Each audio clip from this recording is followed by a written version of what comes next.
What's up with it, Raider Nation? It's your boy, Raider Honcho, and I'm back with a brand new video for you.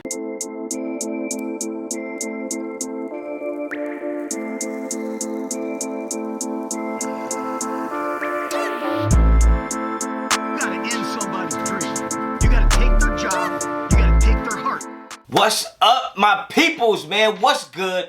What's going down? Last night was a crazy night. Shout out to my bros for jumping on the live. We had Graphic Raider on there. We had Raid the Tape on there. And we brought you the news that we're going to be doing the Raid and Honch pregame show with me and Raid the Tape. And then I'm also going to be doing a weekly live podcast with Graphic Raider called Wipe Them Feet and Get the Strap. You already know the vibes. So last night was historic. And on top of that, we had Dipset versus the Locks. And although Dipset is my squad with the swag and the bangers, boy, did they get washed last night. The Locks really put it on them fools. And it just shows you, man, stage presence, it goes a long way in those type of battles. Song for song on the radio might sound different, but in the building, damn, they cooked those boys from Harlem. Crazy, crazy. But anyway, let's get to what we're here to talk about today, man. And that is some more defense. No surprise that Raider Honcho is bringing you perspective and context on the defensive side of the ball. We all know that our defense was terrible last year. Absolutely garbage last year. So it's no surprise that a lot of the stuff we're talking about this offseason and preseason is related to the defense, because that's the side of the ball that we're all anxious to see if we can turn it around, right? So we had to get rid of Cheeto Man, Paul Gunther. We had him on the field. We had him in the box. And now we got him home on his couch, okay? Right where he belongs. Nowhere near Las Vegas and nowhere near this organization, okay? So what did John Gruden do? He brought in Gus Bradley, somebody who's still under the umbrella of John Gruden, because I believe he gave Gus Bradley his first shot, maybe one of his first shots over there in Tampa Bay, probably around 2006, if I'm not mistaken. So he's still under the John Gruden cloth umbrella. He's one of his boys, so we'll see how that relationship plays out. I know John Gruden loves to micromanage everything, and I think it's easier to micromanage situations when it's your homeboy. So we'll see how that plays out. We're all hoping for the best and praying for the best, right? Gus Bradley comes in. He's shaking things up. They bring over Ron Miles, some of his other guys from his coaching staff over there with the Chargers. And, yeah, it seems like everything is going well. We hear about what Littleton's doing in practice. We hear about Morrow, what he's doing in practice. Hear about Kwiatkowski, what he's doing in practice. Trayvon Merrick. You're hearing about Casey Hayward. But you know who you're not hearing about, and I'm here to talk about him? It's Trayvon Mullen. I'm here to talk about Trayvon Mullen because there's a reason we're not hearing about Trayvon Mullen. There's a reason why his name ain't popping up every single day. And you know why that is? It's because the boy is doing what he's supposed to do. The boy is doing his job, and the boy is doing what everybody expected to do, to be our leader, our cornerback one. And I made a video a while ago because when the Raiders were talking about, or when rumors came out that the Raiders were bringing in some other defensive backs, Trayvon Mullen said, yo, I'm with it. I'm with all the smoke. I want all the smoke. I want so much smoke that I don't turn the fans on in the kitchen, okay? Because I'm here for all the smoke. And I made a video about it, and that's what I love about Trayvon Mullen. Is Trayvon Mullen is such a dog. And even though he's quiet, he's nowhere near timid. I love the way he approaches the game. I love how aggressive he is in coverage, which he needs to fix a little bit with his hands and stuff, because he does get a lot of holding calls, especially towards the red zone. But, I mean, you're not hearing a lot about him in camp because he's doing exactly what he's supposed to do, and he's doing what everybody expected to do. Trayvon Mullen is emerging to be a legit cornerback one in the NFL.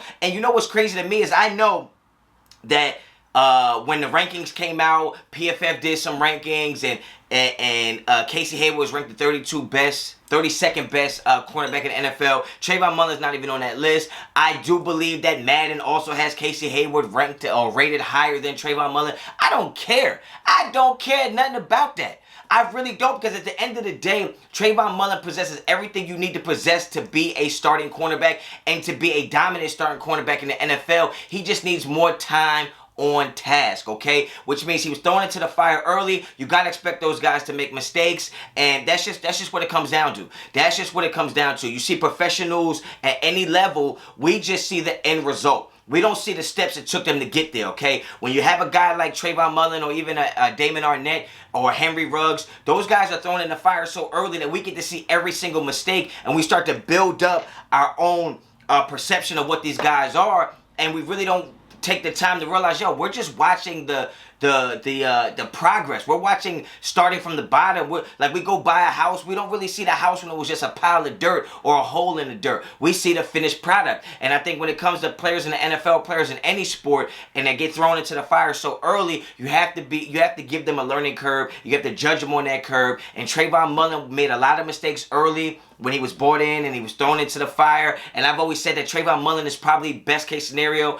a cornerback 2 on a really good team. But now that we have Casey Hayward, I think that Trayvon Mullen is starting to take it as not personal, but he's taking some pride in his craft, and you can just tell he's got his head down and he's just working. You see him in the press conferences. You don't see him too much on Twitter and Instagram doing too much of the other stuff. There's really no distractions when it comes to Trayvon Mullen. He is here to get it done. He's here to be a lockdown corner. He's going to fit perfectly on that side of the field, whether Casey Hayward or Damon Arnett is on the other side. We got our safeties, Abram and Trayvon Merritt. Gillespie will be in the mix. Carl Joseph is in the mix. But Trayvon Mullen is emerging as a guy that you can just rely on. You just put him out there and you don't worry about him. I've always talked about that as a coach, is that you want a guy that you don't have to worry about. When you're going over defensive strategy, when you're going over the game plan, you don't have to spend so much emphasis talking to that person because they just get it. You just put them out there and they do what they do, all right? It's the same thing we don't hear a lot about Derek Carr in the offseason, because we expect Derek Carr to be sharp. We expect Derek Carr to do what he does and be one of the leaders on the team. And I feel like that's why you don't hear a lot about Trayvon Mullen either, because there's other guys that are working their way up to a certain status and a certain reputation. And I think Trayvon Mullen has already got that reputation. Trayvon Mullen is war ready. Period. He is ready to go, and I think this year, as quiet as it's been, I think Trayvon Mullen is going to be one of the best cornerbacks in the NFL. That's just my opinion. He's been putting it together last year. He was one of the best cornerbacks in the first half of the season, and he kind of fell off. But now I think when you bring in the Gus Bradleys, the Ron Mileses, when you think about the Casey Haywards being in there now, the better bolstered secondary, a better defensive line, better linebacking core, I just feel like all the pieces are starting to get put together for Trayvon Mullen to be that guy, and I think he's going to be that guy. You get down there in the comments, let me know what y'all think. Is Trayvon Mullen war ready? Because I think he is. I think he's ready to take that next step to the next level and be that upper echelon type cornerback in the NFL. So get down in the comments, let me know what you think. If you like the video, like the video. If you like the content on this channel, please subscribe to the channel. Check out Raiderinfo.com. Don't forget to follow me on Instagram and Twitter. Both are at Raider Honcho. And until the next time, Raider Honcho out.